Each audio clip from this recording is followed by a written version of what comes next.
نحمده ونصلي على رسوله الكريم أما بعد فأعوذ بالله من الشيطان الرجيم بسم الله الرحمن الرحيم الله الذي خلق 7 سماوات ومن الأرض مثلهن يتنزل الأمر بينهن لتعلموا أن الله على كل شيء قدير وأن الله قد أحاط بكل شيء علما صدق الله العلي العظيم.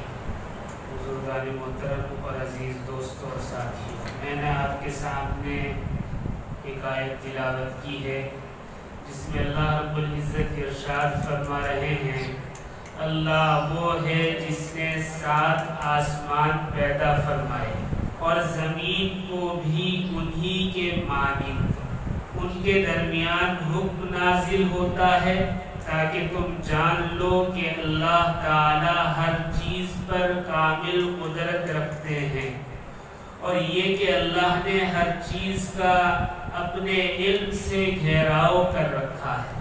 سب سے پہلے آیت میں ارشاد فرمایا اللہ کی ذات وہ ہے جس نے آسمان بنایا، ایک نہیں 7 آسمان بنائے، اور اسی طرح زمین بھی آسمان کی طرح بنائی ہے، گویا 7 زمینیں بنائی ہیں۔ جس طرح 7 آسمان ہیں اسی طرح 7 زمینیں ہیں۔ ہم سب جانتے ہیں کہ ہماری زمین کے چاروں طرف اللہ نے آسمان بنایا ہے۔ یہ ایسے ہے جیسے ایک انڈے کی زردی ہوتی ہے اور اوپر سے اس کا خول ہوتا ہے، چھلکا ہوتا ہے۔ ایک آسمان کے اوپر دوسرا آسمان، دوسرے کے اوپر تیسرا، پھر چوتھا، اسٹپ بائی اسٹپ۔ اسی طرح زمین بھی بنائی ہے، لیکن اس میں اختلاف ہے کہ زمین آیا الگ الگ ہے یا آسمان کی طرح اسٹپ بائی اسٹپ ہے۔ پہلے حضرت ابن عباس کی ایک تفسیر ملاحظہ فرما لیں۔ بخاری شریف میں اسے نقل کیا گیا ہے، حضرت ابن عباس رضی اللہ تعالی عنہ کے پاس ایک مسلمان آیا اور اس نے یہی آیت تلاوت کی اور پھر کہا کہ اے ابن عباس آپ اس کی تفسیر ارشاد فرمائیے۔ حضرت ابن عباس خاموش رہے، جواب نہیں۔ پھر اس نے کہا کہ آپ خاموش کیوں ہیں، آپ اس کی تفسیر کیوں بیان نہیں کرتے؟ میں آپ سے سوال کر رہا ہوں، آپ اس کا جواب نہیں دے رہے ہیں۔ حضرت ابن عباس رضی اللہ تعالی عنہ نے فرمایا کہ مجھے ڈر ہے کہ میں نے اس کی اگر تفسیر بیان کی تو تم کفر پر چلے جاؤ گے۔ اس نے کہا کہ نہیں، ایسا کچھ نہیں ہوگا، میں آپ سے وعدہ کرتا ہوں میں کفر پر نہیں جاؤں گا، اسلام پر ہی قائم رہوں گا۔ تو حضرت ابن عباس نے فرمایا کہ اس کی تفسیر یہ ہے کہ جیسے ہماری یہ زمین ہے، اس جیسی 7 اور زمینیں اللہ نے بنائی ہیں، یعنی الگ الگ بنائی ہیں، اسٹپ بائی اسٹپ نہیں بنائی۔ اور پھر آپ نے فرمایا جس طرح ہماری زمین میں حضرت آدم تشریف لائے، اسی طرح ان زمینوں میں بھی ایک ایک آدم آئے۔ پھر آپ نے فرمایا جس طرح ایک نوح ہمارے یہاں آئے، ان کے یہاں بھی ایک ایک نوح اللہ رب العزت نے مبعوث کیے۔ جس طرح ہمارے یہاں ابراہیم آئے، حضرت عیسیٰ آئے اور دوسرے پیغمبر آئے، اسی طرح اور بھی دنیاؤں میں اس جیسے اور ان ناموں کے پیغمبر اللہ نے مبعوث فرمائے۔ لکھا ہے کہ یہ شخص اپنا سوال کر کے واپس چلا گیا، اسے جواب مل گیا تھا۔ حضرت ابن عباس نے تفسیر ارشاد فرما دی تھی، اس کے بعد 68 سال یہ آدمی زندہ رہا اور اسلام پر رہا۔ لیکن کچھ علماء محدثین اس روایت کو ضعیف بتاتے ہیں، کہتے ہیں کہ یہ درست نہیں، کچھ کہتے ہیں کہ نہیں ٹھیک ہے، ایسا کچھ نہیں ہے۔ اب کچھ اور احادیث سے بات سمجھتے ہیں تو آیت سمجھ میں آئے گی۔ بخاری شریف کی ایک روایت ہے، نبی کریم صلی اللہ علیہ وسلم نے ارشاد فرمایا، کوئی شخص کسی کی زمین ایک بالشت بھر بھی ناجائز اگر قبضہ کر لے تو روز قیامت اللہ رب العزت 7 زمین کاٹ کر اس کا توق بنا کر اس کے گلے میں ڈالے گا۔ یہ عذاب ہے کسی کی زمین پر قبضہ کرنے کا۔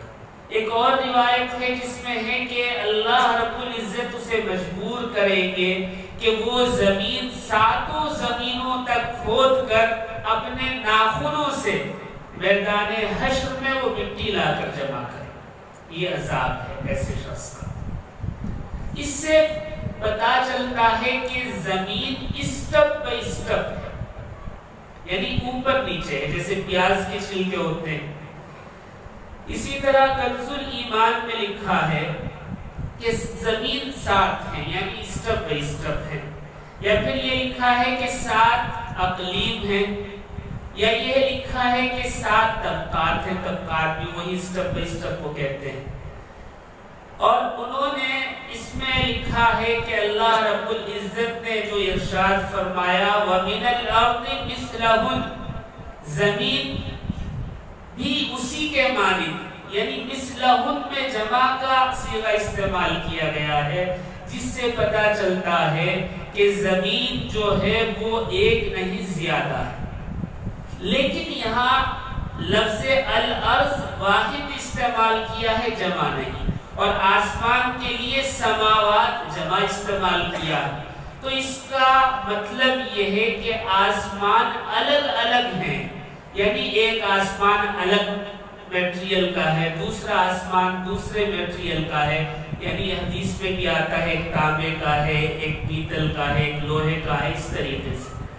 تو گویا الگ الگ میٹریل ہونے کی وجہ سے اللہ نے آسمان کے لیے جمع کا لفظ استعمال کیا۔ اور زمین ایک جیسی ہوتی ہے، یعنی جیسی ہماری زمین اس کے نیچے بھی ایسی ہے، اس کے نیچے بھی ایسی ہے، یا یہ نہیں تو جیسی ہماری زمین ایسے اور گلوب اور بھی موجود ہے، سیم ٹو سیم۔ اس لیے اللہ نے اس میں واحد کا استعمال کیا ہے، یعنی الارض، زمین یہ ایک جیسی ہے۔ اس لیے حافظ عتیق الرحمن کیلانی فرماتے ہیں کہ جیسی ہماری زمین ہے، یعنی جیسا ایک گلوب ہے، ایسی 7 زمینیں اور ہیں، اور وہاں زندگی بھی پائی جاتی ہے، اور ممکن ہے مخلوق بھی ہو، یعنی کوئی مخلوق اللہ نے وہاں رکھی ہو، جیسے اس دنیا میں ہم ہیں، یا جانور ہیں، یا جنات ہیں، اس طرح سے۔ مفتی شفیع صاحب رحمت اللہ علیہ معرف القرآن میں لکھتے ہیں، اللہ نے آیت میں فرما دیا آسمان کی طرح زمین بھی ہیں، تو اس چیز کو مان لینا چاہیے، اس میں تکرار نہیں کرنی چاہیے، بحث نہیں کرنی چاہیے۔ اللہ نے کہہ دیا زمین بھی 7 ہے تو 7 ہے، بس بات ختم ہو گئی۔ آپ کے صاحبزادے حضرت مولانا شبیر احمد عثمانی مقدس اللہ فرماتے ہیں کہ ترمذی کی جو احادیث ہے اس سے ثابت ہوتا ہے کہ زمین جیسی ہماری ہے ایسی اور بھی زمینیں ہیں۔ ایسا نہیں کہ اسٹپ بائی اسٹپ، نہیں، ہم جس زمین پر رہ رہے ہیں اس کے نیچے دوسری، اس کے نیچے تیسری، ایسا نہیں، بلکہ الگ الگ کرے موجود ہیں، الگ الگ گلوب ہیں۔ اور وہ کہتے ہیں کہ ہم آسمان پر بہت سارے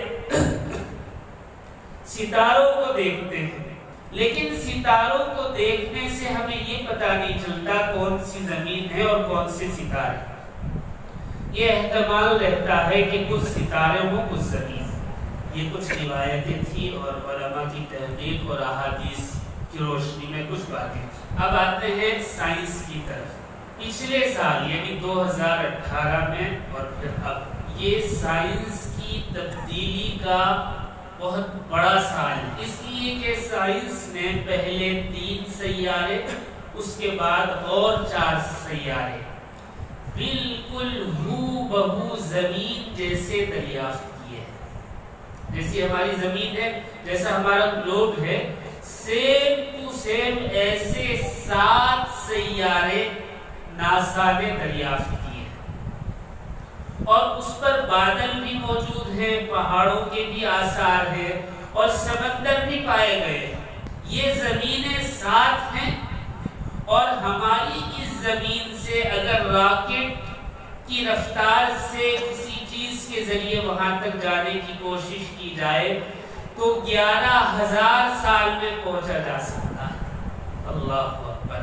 کائنات کتنی بڑی ہے ہم تصور نہیں کر سکتے۔ ان زمینوں پر ٹمپریچر 100 ڈگری سے نیچے ہے، جس کا اندازہ یہ ہے کہ وہاں زندگی ہو سکتی ہے۔ دوسری بات، ان سیاروں کے لیے جو سورج ہے، جیسا ہمارا سورج ہے ایسا ہی وہاں بھی ایک سورج ہے، اس کے گرد یہ سیارے، یہ زمینیں ایک معتدل رفتار سے، ایک نارمل رفتار سے چل رہی ہیں، جس سے اندازہ ہوتا ہے کہ وہاں کسی مخلوق کے ہونے کا احتمال ہے۔ یہ نہیں کہ اگر رفتار بہت دھیمی ہے یا بہت زیادہ ہے تو اس میں احتمال نہیں ہوتا کہ ہو سکتا ہے مخلوق رہے یا نہیں۔ ایک نارمل رفتار، ایک میڈیم رفتار سے وہ سیارے اپنے سورج کے گرد گھوم رہے ہیں، تو اس سے احتمال ہے کہ وہاں زندگی ہوگی۔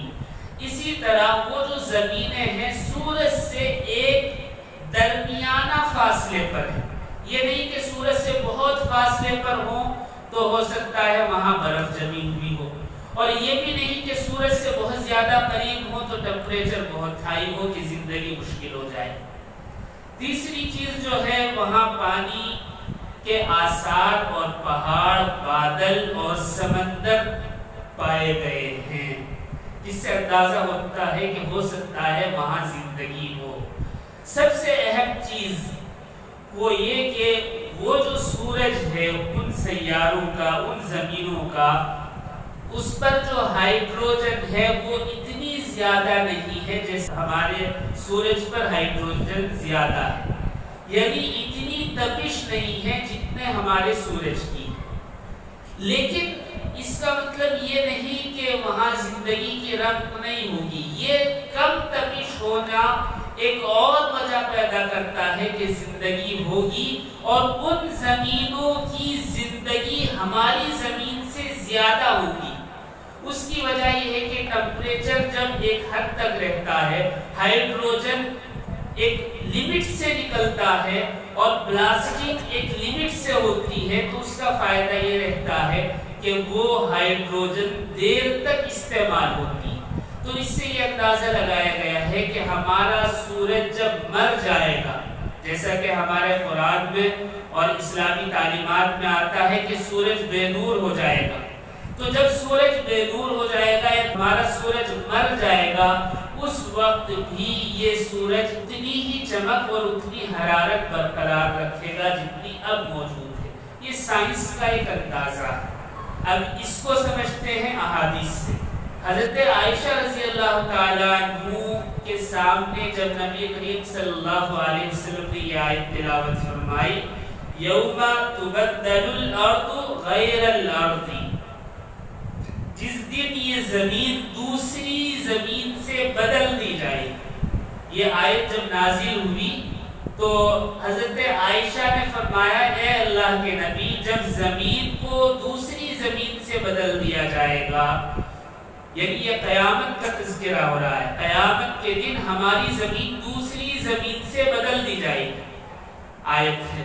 جب یہ آیت نازل ہوئی، حضرت عائشہ نے پوچھا، اے اللہ کے نبی، جب زمین اور آسمان دونوں دوسرے زمین اور دوسرے آسمان سے بدل دیے جائیں گے، اس وقت ہم کہاں ہوں گے؟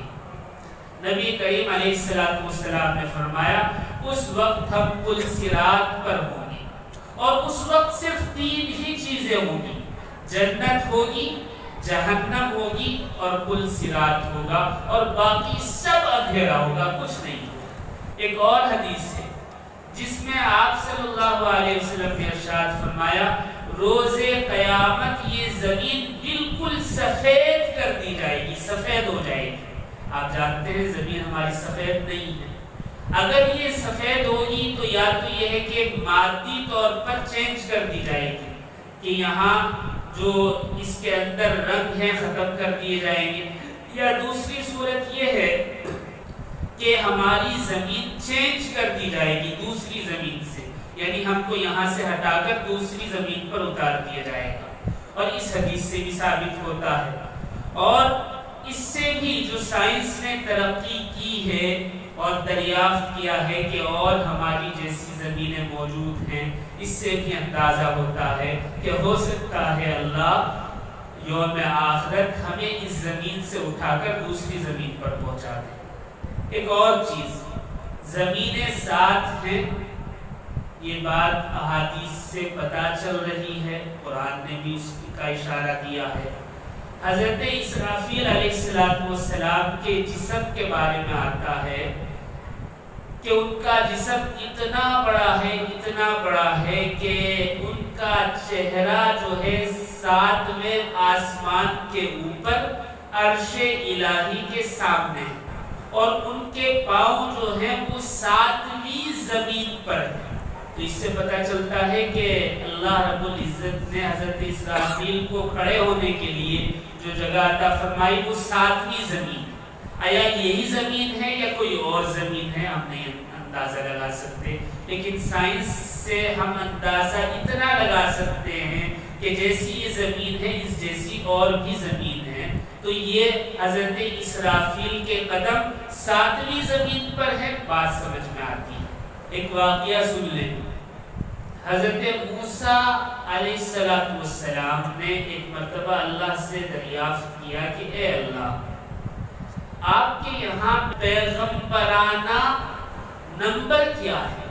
یعنی آپ کے ہاں اتنے انبیاء علیہ السلام ہیں، ایک سے ایک جلیل القدر پیغمبر گزرے ہیں، رسول آئے ہیں، میرا کون سا نمبر ہے؟ میں کس کیٹیگری میں ہوں؟ میرا کون سا مقام ہے؟ تو اللہ رب العزت نے فرمایا اس طریقے سے فلاں جنگل میں چلے جاؤ، وہاں ایک کنواں ملے گا، اس میں ایک ڈھیلا ڈالنا اور انتظار کرنا۔ حضرت موسیٰ گئے، تلاش کیا، ایسا ہی کنواں ملا جیسا اللہ رب العزت نے فرمایا تھا۔ ایک گھوڑی تھی، اس کی تھوڑی سی منڈیر تھی، آپ وہاں منڈیر پر بیٹھ گئے اور ایک بڑا سا ڈھیلا اٹھا کر اس گھوڑی کے اندر پھینک دیا، لیکن اس کے گرنے کی آواز نہیں آئی۔ آپ انتظار کرتے رہے، کیونکہ اللہ نے فرما دیا تھا انتظار کریں، تو انتظار کرتے رہے یہاں تک کہ 3 دن کے بعد اس ڈھیلے کے گرنے کی آواز آئی، اتنا گہرا۔ 3 دن کے بعد جب آواز آئی ڈھیلا گرنے کی، تو کنویں کے اندر سے آواز آئی، کون؟ حضرت موسیٰ نے کہا کہ میں موسیٰ۔ کہا کہ کون سا موسیٰ؟ کہا کہ جو اللہ کا نبی ہے۔ کہا کہ اللہ کے نبی سب موسیٰ ہیں، یہ بتاؤ موسیٰ کون سے ہو؟ کہا کہ میں موسیٰ کلیم اللہ ہوں، اللہ سے بات کرنے والا۔ کہا کہ اچھا ٹھیک ہے، کیوں آئے ہو؟ یہ آواز اندر سے آ رہی ہے، گھوڑی کے اندر سے۔ حضرت موسیٰ نے کہا کہ میں پوچھنا چاہتا تھا کہ میرا مقام اللہ نے کیا رکھا ہے؟ تو اندر سے آواز آئی، جس کنویں پر تم آئے ہو یہ صرف موسیٰ پیغمبر کے لیے مخصوص ہے، اور ابھی تک اس میں ڈھیلے ڈالتے 3 حصے بھر گئے ہیں، ایک حصہ باقی ہے۔ یعنی ایک موسیٰ نے آ کر اس میں ایک ڈھیلا ڈالا تو 3 حصے گھوڑی بھر گئی، ایک حصہ باقی ہے، اور ایک حصہ وہ کیسا باقی ہے کہ 3 دن کے بعد وہ ڈھیلا اس کی تہ میں پہنچا۔ حضرت موسیٰ نے سمجھ لیا کہ یہ اللہ کا راز ہے، میں اسے نہیں جان سکتا، واپس آ گیا۔ تو اس سے بھی اندازہ ہوتا ہے کہ حضرت ابن عباس نے جو تفسیر بیان کی تھی کہ اللہ نے ہماری جیسی زمینوں کی اور کاپیاں کی ہیں، اور وہاں مخلوق بھی ہے، اور وہاں ہمارے جیسے پیغمبر بھی آئے ہیں، یہ بالکل صحیح سمجھی جا سکتی ہے۔ بہرحال اللہ نے جو قرآن کی اس آیت میں ارشاد فرمایا، اللہ وہ ہے جس نے 7 آسمان پیدا فرمائے اور زمین کو بھی انہی کے مانند بنایا، یعنی اسی طرح 7 زمین۔ بعض علماء کہتے ہیں کہ 7 تو صرف سمجھانے کے لیے، ہم جس زمین اور جس کائنات میں ہم رہتے ہیں، جو اسپیس ہمارا ہے، اس کے اوپر جو آسمان ہے ہو سکتا ہے یہ 7 ہو، اور اس کے باہر اور بھی آسمان ہو، ہمیں پتہ نہیں۔ اور یہ بھی ہو سکتا ہے کہ 7 جو ہے، چونکہ عربوں میں لفظ 7 کا استعمال انتہائی درجے کے لیے ہوتا تھا، ان گنت کے لیے ہوتا تھا، جس کی گنتی نہیں کی جاتی اس کے لیے 7 کا استعمال کرتے تھے۔ جیسے ہمارے ہاں کہتے تھے لاکھوں یا کروڑوں، یعنی جس کا اندازہ نہیں لگا سکتے، اس طرح عربوں میں لفظ 7 کا استعمال ہوتا تھا۔ ہو سکتا ہے اللہ نے اس سے بھی زیادہ دنیایں بنائی ہوں، ہمیں علم نہیں ہے، اور یہ بات صحیح بھی ہے، اللہ جانتے ہیں۔ اس وقت سائنس نے ترقی کی ہے اور اپنا اندازہ قائم کیا ہے کہ 7 زمینیں تو وہ ہیں جس کو ہم ناپ سکتے ہیں کہ کتنے فاصلے پر ہیں، ورنہ ہمارا ایک اندازہ ہے کہ اس زمین جیسی زمینیں اللہ نے 40 کروڑ سے زیادہ بنائی۔ یہ سائنس کا ایک اندازہ ہے، اللہ رب العزت بہتر جانتے ہیں۔ ایک لطیفہ سن لیں، شرلاک ہولمز اور ڈاکٹر واٹسن، یہ بڑے سائنسداں گزرے ہیں، تحقیقات کرتے پھرتے رہتے تھے۔ ایک مرتبہ یہ دونوں جنگل میں چلے گئے کیمپنگ کے لیے، یعنی تفریح کے لیے کیمپ لگایا اور تفریح کرنا چاہتے تھے۔ کیمپ آپ جانتے ہیں کس طرح لگایا جاتا ہے، کوئی صاف جگہ دیکھ کر بستر کی جگہ لگائی جاتی ہے اور اس کے چاروں طرف شامیانہ پنڈال تان لیتے ہیں، جھوپڑی کی طرح۔ زمین سے اس کا کوئی تعلق نہیں ہوتا، یعنی فرش جو ہوتا ہے وہ اس سے ملا ہوا نہیں ہوتا، اوپر سے جھوپڑی کی طرح کیمپ ہوتا ہے اور سائیڈوں میں رسیاں اور میخیں گڑی رہتی ہیں۔ انہوں نے اپنا بستر بچھایا اور کیمپ ایسی جگہ لگایا جو بالکل کھلا میدان تھا، کسی درخت کے آس پاس نہیں، کسی پہاڑی کے آس پاس نہیں، بالکل کھلے میدان میں کیمپ لگایا۔ رات میں سو گئے بستر بچھا کر۔ جب آدھی رات گزر گئی تو شرلاک ہومز نے ڈاکٹر واٹسن کو اٹھایا اور کہا کہ دیکھو اوپر کیا ہے۔ تو واٹسن نے کہا کہ آسمان۔ اس نے کہا کہ کچھ اور نظر آ رہا ہے۔ اس نے کہا کہ بہت سارے ستارے نظر آ رہے ہیں۔ پھر شرلاک نے پوچھا کہ نہیں کچھ سمجھ میں آئی بات؟ تو واٹسن نے کہا کہ اتنے سارے لاکھوں کروڑوں ستارے ہیں تو یقیناً اس میں کچھ ایسے ستارے ہوں گے جو سیارے ہیں، یعنی گلوب ٹائپ کے، اور ان سیاروں میں بھی کچھ ایسے ہوں گے جو ہماری زمین کے مشابہ ہوں گے، اور جب زمین کے مشابہ ہوں گے تو ہو سکتا ہے اس میں زندگی ہو، کوئی مخلوق وہاں رہتی ہے۔ تو شرلاک ہومز نے اپنا سر پیٹ لیا اور واٹسن کو کہا کہ بے وقوف، ہم رات کیسے سوئے تھے؟ کیمپ لگا کر سوئے تھے، اور اب آنکھ کھلی ہے تو آسمان دکھائی دے رہا ہے، کوئی ہمارا کیمپ چرا کر لے گیا۔ یعنی دور کی سوچ رہی ہے، قریب کی نہیں۔ انسان کا معاملہ ایسا ہی ہے، اپنے اندر نہیں دیکھتا کہ میں کیا ہوں، تھوڑی سی طاقت آ جائے تو آپے سے باہر ہو جاتا ہے۔ اللہ رب العزت یہی ارشاد فرما رہے ہیں، اللہ وہ ہے، یعنی اس سے پہلی آیتوں میں، اس کے بعد میں اللہ نے بہت ساری تفاصیل بیان فرمائی، اور یہاں دور کی بات ارشاد فرما رہے ہیں اور پھر قریب کی، کہ اللہ وہ ہے جس نے 7 آسمان بنائے۔ کیسے؟ نہ ہم اس کو چھو سکتے ہیں نہ دیکھ سکتے، پہلے آسمان کو ہی ہم دیکھ نہیں سکتے، اندازہ نہیں لگا سکتے کہ وہ کہاں ہے، اور اس جیسے 7 آسمان بنائے، اور پھر اسی طرح اللہ نے 7 زمینیں بنائی۔ تو اللہ کتنی قدرت والا ہے، اور پھر اس کا اظہار بھی فرما دیا، ان کے درمیان حکم نازل ہوتا ہے، یعنی ایسا نہیں کہ زمین بنا کر چھوڑ دی بات ختم ہو گئی، نہیں، بلکہ اللہ کا حکم نازل ہوتا ہے۔ مطلب یہ کہ اللہ رب العزت اپنا حکم نازل فرماتے ہیں تو ان زمینوں اور آسمانوں میں چینجنگ آتی ہے، جیسا کہ ہم مختلف رپورٹس لیتے رہتے ہیں سائنسدانوں سے کہ ابھی ہے نا پچھلے سال سورج میں ایک سوراخ ہو گیا تھا، یہ بھی اللہ کا حکم ہے، اور اسی طرح یہ اس سال ہم نے دیکھا کہ 7 زمینیں دریافت ہو گئی ہیں، ہو سکتا ہے یہ زمینیں دور ہوں، اب قریب کر دی ہوں کہ اللہ ہمیں دکھانا چاہتا ہے. یہ سب اللہ کا حکم ہے اور اس حکم کی تعمیل ہوتی ہے. ایسا نہیں کہ حکم دے دیا اور بات ختم. اللہ جو کہتے ہیں اس پر عمل بھی کرتے ہیں اور وہ سب کے سب جس پر حکم نازل ہوتا ہے اللہ کی عبدیت میں اللہ کے آگے سر جھکا لیتے ہیں. جیسا اللہ حکم فرماتا ہے ایسا عمل کرتے ہیں. یہ سب کس لیے ہے؟ تاکہ تم جان لو کہ اللہ رب العزت ہر چیز پر مکمل قدرت رکھتے ہیں. اس لیے صرف یہ سمجھانے کے لیے. اور پھر اللہ نے اور بھی واضح فرما دیا اور زیادہ سمجھانا چاہتے ہیں، اور یہ کہ اللہ نے ہر چیز کا اپنے علم سے گھیراؤ کر رکھا ہے، یعنی ہر چیز کو اپنے علم میں سمیٹ رکھا ہے. کوئی چیز اللہ کے علم سے باہر نہیں ہے. کوئی یہ تصور نہیں کر سکتا میں کچھ کر جاؤں تو اللہ کے علم میں نہ ہی، ایسا کچھ نہیں. کوئی بڑی چیز ہو جیسے آسمان یا چھوٹی چیز ہو جیسے انسان یا اس کا دل، سب کچھ اللہ کے اختیار میں ہے، اللہ کے علم میں ہے. اللہ رب العزت ہم سب کو کہنے سننے سے زیادہ عمل کی توفیق عطا فرمائے. وآخر دعوانا